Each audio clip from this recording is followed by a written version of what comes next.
Hello and welcome to all of you. स्वागत है आपका आप सबका आपके अपने YouTube channel Vivek Kumar YouTube channel में।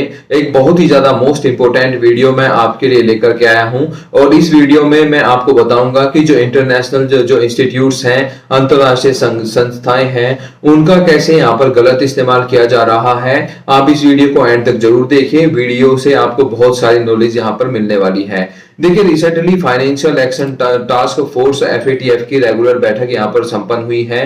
FATF का अगर आप बात करें, इसका मुख्यालय है फ्रांस की राजधानी पेरिस में और इस यहाँ पर रेगुलर मीटिंग में बहुत सारे डेवलपमेंट हुई हैं। उनके बारे में मैं एक के बाद एक आपको बताऊंगा और उनका क्या इफेक्ट भारत के ऊपर पड़ेगा ये भी मैं आपको बताऊंगा। सबसे पहली डेवलपमेंट यहाँ पर ये हुई है कि अफ्रीकन कॉन्टिनेंट के सबसे डेवलप्ड देश साउथ अफ्रीका को यहाँ पर ग्रे लिस्ट में डाल दिया गया है।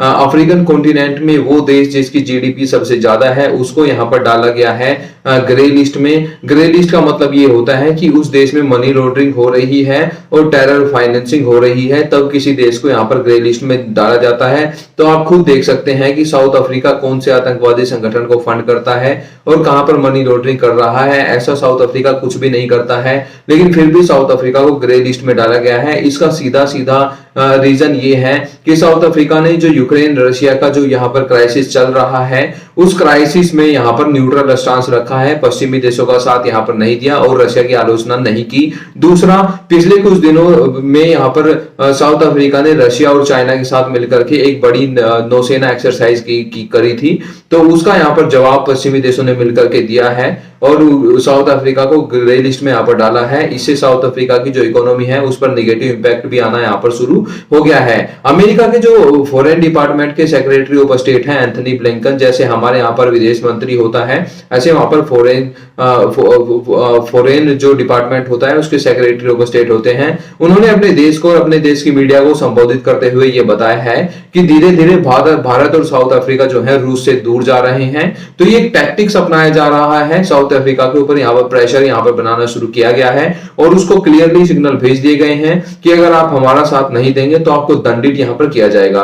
दूसरी बात आई है यहाँ पर पाकिस्तान की। देखिए, पाकिस्तान को यहाँ पर FATF की ग्रे लिस्ट से निकाल करके व्हाइट लिस्ट कंट्री यहाँ पर बना दिया गया था, जबकि पूरी दुनिया को पता है कि पाकिस्तान में कितनी टेरर फंडिंग होती है। ओसामा बिन लादेन और उसके बाद जो दूसरा यहाँ पर चीफ बनाया गया था अल जवाहिरी यहाँ पर आतंकवादी संगठन का, वो भी पाकिस्तान में ही यहाँ पर मिला। तब भी यहाँ पर अमेरिका ने अपना प्रेशर बनाया FATF के ऊपर और पाकिस्तान को ग्रे लिस्ट से निकलवा दिया था। तो इसका रीजन सिर्फ ये था, इमरान खान की गवर्नमेंट पाकिस्तान में गिर चुकी थी और एक न्यूट्रल गवर्नमेंट यहाँ पर पाकिस्तान में आई थी जो चाइना को भी और US को यहाँ पर मेंटेन करके चल रही थी। तो उसी का यहाँ पर इनाम देने के लिए यहाँ पर FATF की ग्रे लिस्ट से पाकिस्तान को निकाला गया था। सिर्फ इतना ही यहाँ पर रीजन था।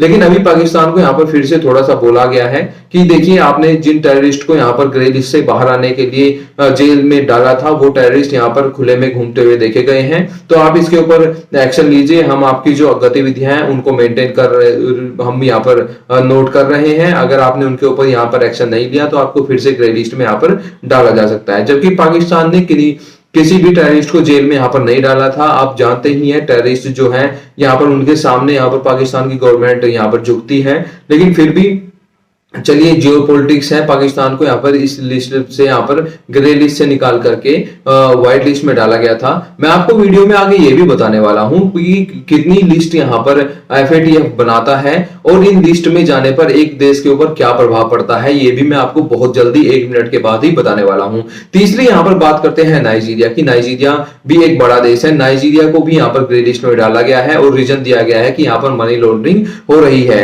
और सबसे बड़ी बात है यहाँ पर चौथी, रूस को FATF से ही बाहर कर दिया गया है। लेकिन क्यों? इसका कारण देखिए, आप यहाँ पर जान करके हैरान रह जाएंगे, क्योंकि रूस कोई भी मनी लॉन्ड्रिंग तो यहाँ पर नहीं करता है, किसी भी तरह के आतंकवाद को यहाँ पर फंड यहाँ पर नहीं करता है। और FATF का यहाँ पर जो मेन फोकस है वो है यहाँ पर मनी लॉन्ड्रिंग रोकना, टेरर को फाइनेंस करने से रोकना। लेकिन फिर भी रूस को यहाँ पर इससे बाहर निकाल दिया गया है, क्योंकि यहाँ पर ये रीजन दे दिया गया है कि रूस ने दूसरे देश पर हमला किया है, इसलिए रूस को यहाँ पर इस संगठन से बाहर किया जा रहा है।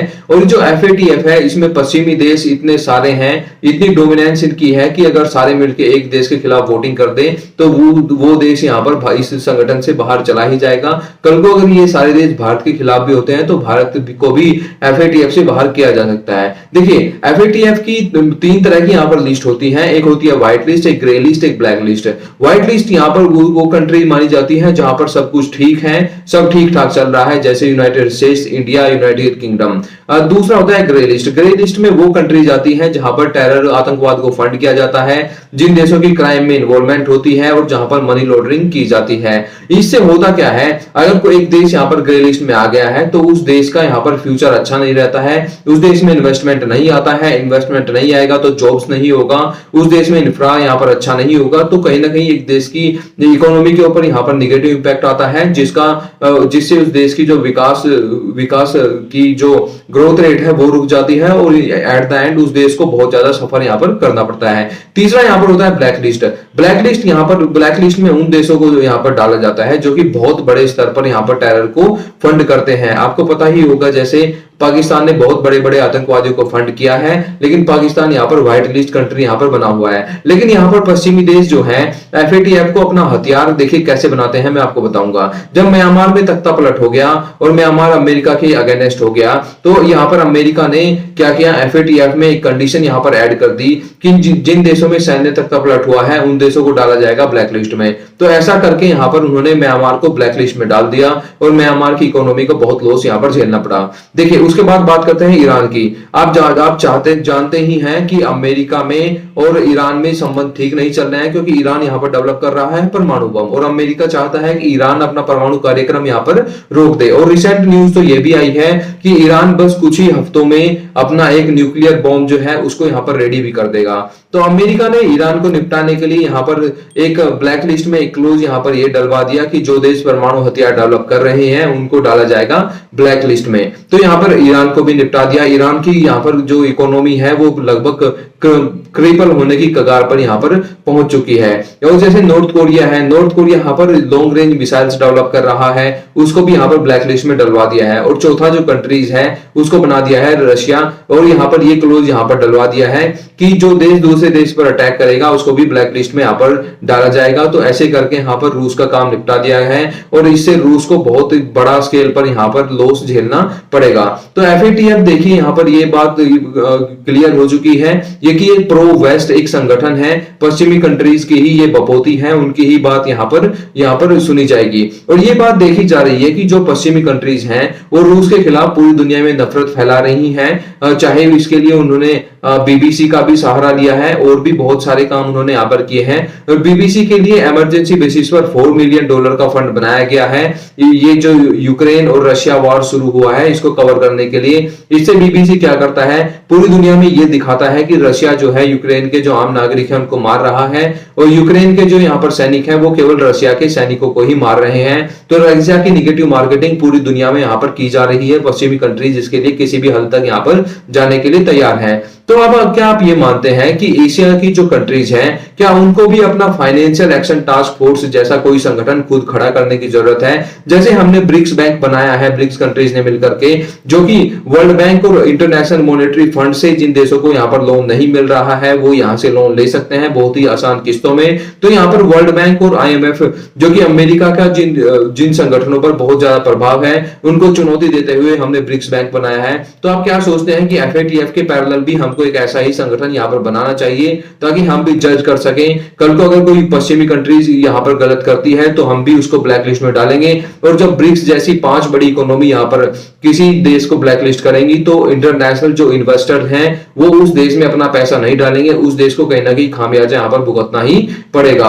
और यहाँ पर देखिए बैड डे है, बहुत ही बुरा दिन है, इंटरनेशनल जो इंस्टीट्यूट है उनके लिए बहुत बुरा दिन है। आज का दिन मैं मानूंगा इनकी साख के लिए बहुत बुरा दिन है और FATF जो है मजाक बन के ही यहाँ पर रह चुका है। तो ये था कंप्लीट एनालिसिस इस वीडियो का। वीडियो आपको कैसी लगी मुझे कमेंट करके जरूर बताइएगा। मिलते हैं अगली वीडियो में, till then thank you very much, bye bye.